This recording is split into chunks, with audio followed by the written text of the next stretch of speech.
Good morning po mga kasimpleng buhay. At kamusta po kayong lahat? Ayun, at kakauwi ko lang po galing sa trabaho. At nagkakape po ako. Tara po mga kasimpleng buhay, tuloy tayo. Kaping barako.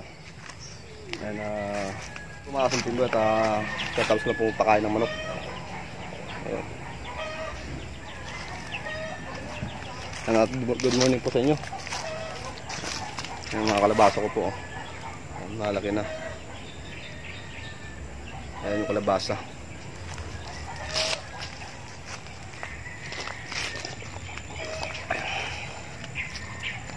Nice.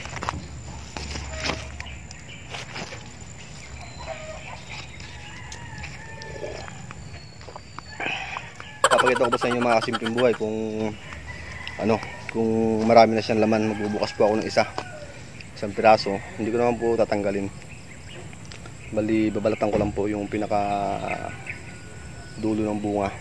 Titingnan ko kung malaki na yung kanyang laman.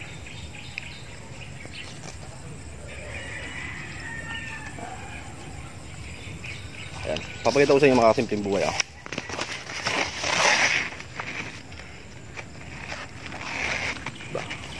Ayan po, at wala na siyang buhok. Naubos po. Nahulog yung kanyang buhok. Ayan. Pwede na siyang pitasin. Titingnan po natin mga kasimpleng buhay. Bali magbubukas po ako ng isang laman. Naubos pa rin po yung kanyang buhok. Bali matitikman na rin po kung ano po yung lasa nito, kung matamis po ba o malagkit. Ay, marami po siyang bunga doon mga simpleng buhay.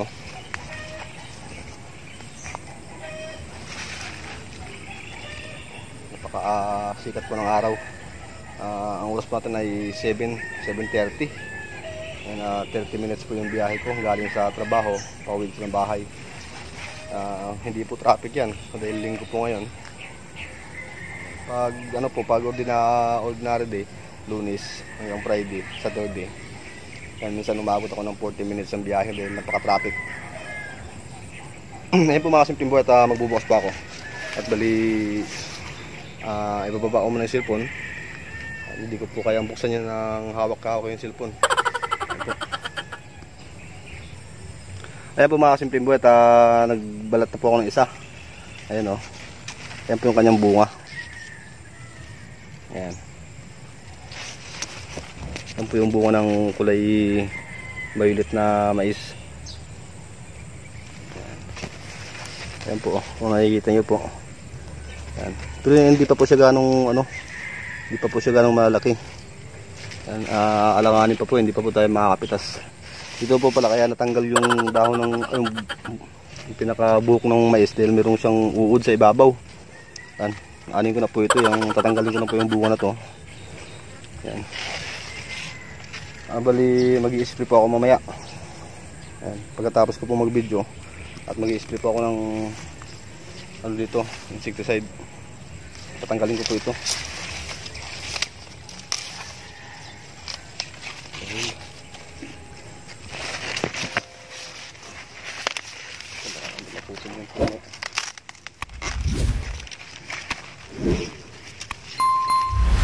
Ayan po mga simpleng buhay, tinanggal ko po yung isa dahil mayroon po siyang uod sa ibabaw nung binalatan ko.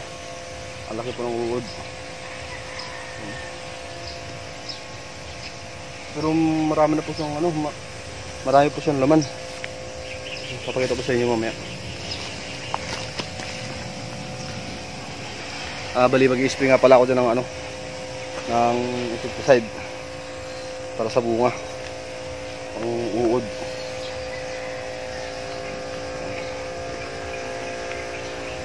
Siguro mga pa ito mga simpleng buhay, mga 2 linggo pa, 3 linggo. Nagsabog din ako ng pataba dyan, calcium nitrate pati triple 14. Dito naman po sa talbusan ko na kamuti, Bali sa sunod na araw na ako magsasabog ng pataba dito. Hindi pa po kasi ako nakabili eh. Wala pang pambili. Ay po mga kasimpleng buhay, at titingnan ko po yung laman. Babalatan ko po ito ng ano. Babalatan ko ulit siya. Kapag ito po sa inyo. Ano? Ito po isa kubo. Isa kubo. Mamaya po mga kasimpleng buhay at magbubudol pa ito kami dito. Pupunta po dito yung ano, yung kapatid ng asawa ko, si Bayaw, taga San Luis, Pampanga. Yan.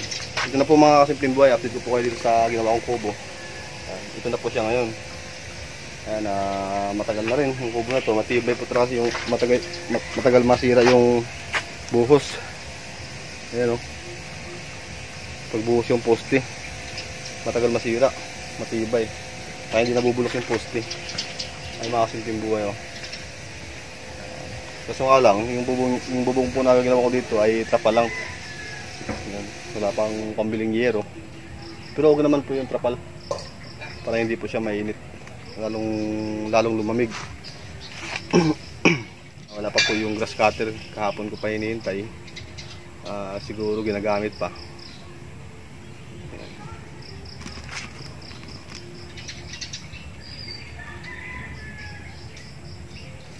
Mamaya siguro dadalhin na yung pare dito. Paring mo yung grass cutter para grass cutter ko po yung damuhan. Ayan, yung pagtatanim mo ng talbos kamuti pati ito sa may daanan. Ayan. Hindi ko na po bubunot yung damo niyan para kapag umuulan hindi siya maputik. Ayan mga kasimpleng buhay, tatanggalin ko po ito. Ayan. Sakto. Tatanggalin ko yung mais. Nakakita ko yung bunga. Kompleto. Ayan. Kasi meron na siyang meron mga kinain ng uod. Ang ng dahon ang kapal ng balot ng mais. Kayang butasin ng uod. Yan po mga kasimpleng buhay, may problema po yung mais. Ayan. Ayan o. May problema ng mais. Malakas na ito. Mga kasimpleng buhay o.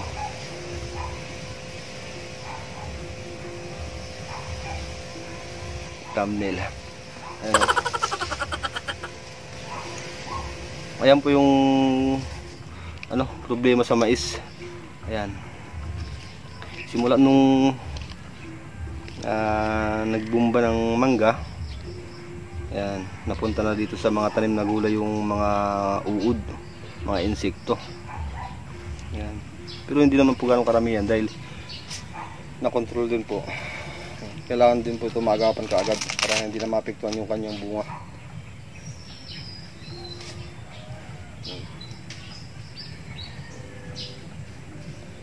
Sariwa pa po yung kanyang laman. Pero konti na lang, ngayon 3 linggo na lang to. Maroon na mapipitas na magugulang. Ayan o. Ang ganda ng kulay, mga kasimpleng buhay o. Kulay violet. Hindi naman po ito talaga pure na violet yung kulay niya. May halo itong, ayan, may halong puti. Ayan po o.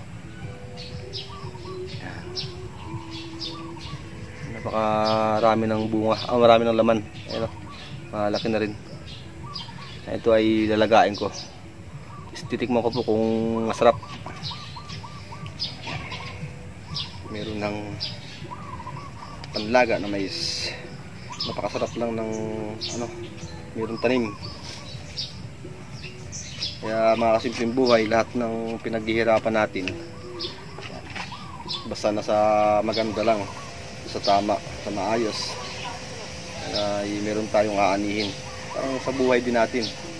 Kaya kapag gumawa tayo ng tama, mabuti, susuklian tayo ng maganda.